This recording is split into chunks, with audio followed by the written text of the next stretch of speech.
Hello everyone, আপোনালোক সকলোকে learn and craft with মি চেনেলটোলৈ স্বাগতম জনাইছো।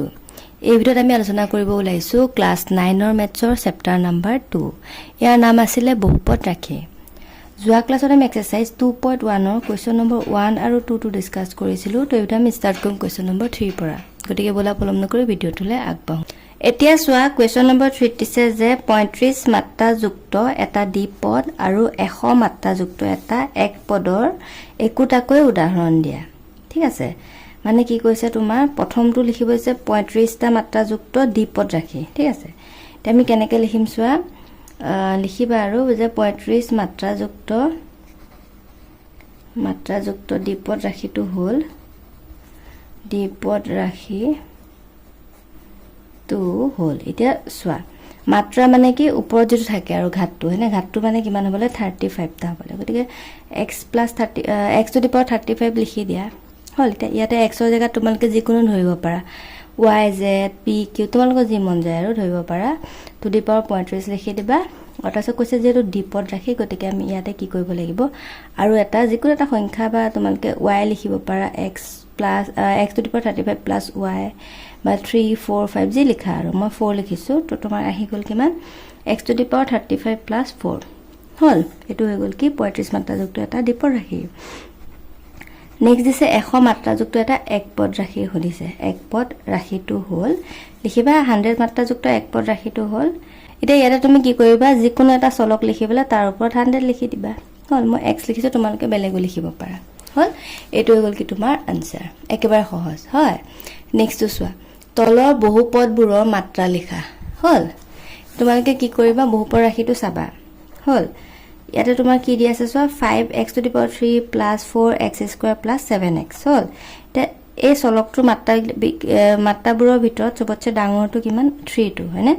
গতিকে ইয়াৰ মাত্ৰা হ'ব কিমান 3, মাত্ৰা সমান 3। বুজি পাইছা নে? তোমালোকে চাই লবা যোনটো ডাঙৰ তাৰ মানটোৱে পাতি দিবা। বুজি পাইছা? নেক্সট চোৱা ইয়াতে তোমাৰ কিমান আছে 4 - y। এতিয়া ইয়াতে একো নাই, গতিকে তাত তুমি কি লিখিবা মাত্ৰা 1 বুলি লিখিব লাগিব, 0 লিখিব নোৱাৰা হয়নে। এটো তোমালোকে কোৱেশ্চনটো চাই লবাচোন দে y স্কয়াৰ আছিল নেকি, মই পাততে ভুল হ'ব পাৰে। যদি স্কয়াৰ থাকে তেনেহলে মাত্ৰাটো কিমান হ'ব 2 হ'ব। তোমালোকে কিতাপত কোৱেশ্চনটো চাই লবা, যদি অকল y আছে মাত্ৰা 1 লিখিবা আৰু যদি স্কয়াৰটো আছে তেনেহলে 2 লিখি দিবা হল। নেক্সট তো দিছে তোমাৰ 5t - √7। ইয়াতো তোমাৰ মাত্ৰা কিমান হ'ব চোৱা, আমি কোনটো চলক ধৰিম t টো ধৰিম মানে t টোৰ ওপৰত একো নাই মানে কিমান আছে 1 আছে। গতিকে তুমি ইয়াতে 1 লিখিবা হল। নেক্সট অকল 3 আছে, 3 টো যেহেতু এটা ধ্ৰুৱক হয় গতিকে ইয়াৰ মাত্ৰা কিমান হ'ব 0 হ'ব। মাত্ৰা সমান 0 কিয়, কাৰণ 3 এটা লিখি দিবা 3 সমান ধ্ৰুৱক। 3 টো মানে এটা কি ধ্ৰুৱক। বুজি পাইছা 3 = ধ্ৰুৱক, গতিকে মাত্ৰা কিমান হ'ব 0। ধ্ৰুৱকৰ মাত্ৰা কিমান হয় সদায় 0 হয়, মনত ৰাখিবা হল। তে একেবাৰে সহজ তলৰ গিটা যে তলৰ ৰৈখিক দ্বিঘাত আৰু ত্ৰিঘাত বহুপদবোৰ শ্ৰেণীবিভাজন কৰা হল। এতিয়া চোৱা ইয়াতে কিমান আছে x + x² আৰু ইয়াতে x টু দি পাৱাৰ কিমান আছে 2 আছে। গতিকে ইয়াক আমি কি বুলি কম দ্বিঘাত সমীকৰণ হল। এতিয়া চোৱা x + x to the power 3, তোমালোকে ডাঙৰটো চাবা, ডাঙৰ মাত্ৰাটো চাবা। ইয়াতে 3 আছে নহয়, গতিকে ইয়াক তুমি কি বুলি কবা ত্ৰিঘাত বহুপদ। বহুপদ বুলি লিখি দিবা দেই, বহুপদ। নেক্সট চোৱা y + y² + 4 হল। ইয়াতে কিমান আছে 2 আছে, গতিকে এটো কি হ'ব দ্বিপদ।